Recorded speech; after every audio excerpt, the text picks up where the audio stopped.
નમસ્કાર વિદ્યાર્થી મિત્રો, હું દિવ્યેશ વઘાસિયા મેથ્સ ઇક્વલ મેજિકમાં તમારું સ્વાગત કરું છું. જોઈએ આજે ધોરણ 6 વિષય ગણિત ચેપ્ટર નંબર 11 બીજ ગણિત સ્વાધ્યાય 11.1 માં દાખલા નંબર 2 આપણે મૂળાક્ષર L, C અને F ની પેટર્ન માટેના નિયમ જાણીએ છીએ. પ્રશ્ન 1 માં આપેલ મૂળાક્ષરોમાં કયા મૂળાક્ષરો L જેવા નિયમ આપે છે? આવું કેમ બન્યું?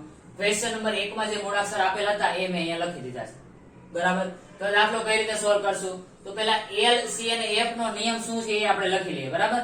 ત્યારબાદ જોઈએ કે અહીંયા ક્વેશ્ચન નંબર 1 માં જે 7 મૂળાક્ષર આપ્યા છે એમાંથી L ને જે નિયમ લાગુ પડે આમાંથી એને કયો પડે છે. ક્લિયર? તો L, C અને F ના જે આપણે નિયમ લખીએ. ચાલો તો પહેલા શું લખીએ? L માટે જરૂરી દિવાસળીની સંખ્યા. તો મૂળાક્ષર L માટે જરૂરી દિવાસળીની સંખ્યા. તો L સીધી વાત છે 1 અને 2. તો દિવાસળી કેટલી જોશે? 2. તો નિયમ શું બની જશે? 2n.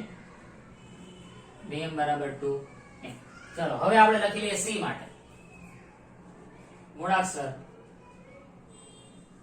C માટે જરૂરી દિવાસળીની સંખ્યા. તમારે જે આવા ટપકા કરવાના નથી, તમારે પૂરેપૂરું લખવાનું છે. બરાબર. C કઈ રીતે બનશે? જો 1, 2 અને 3.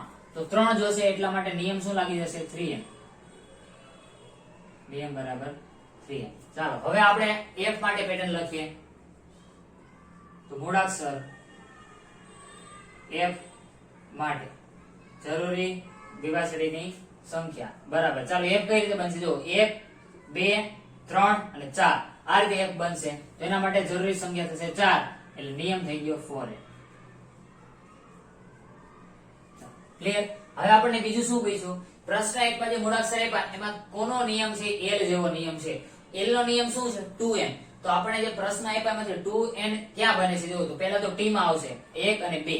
બરાબર. બીજું z માં 3 થશે એટલે નહીં આવે u, એ પણ 3, 1 2 3. એ પણ નહીં આવે v, 1 અને 2. તો t અને v આવ્યા. બરાબર. e 1 2 3 4 અને 5. 5 એટલે નહીં થાય s, 1 2 3 4 અને 5.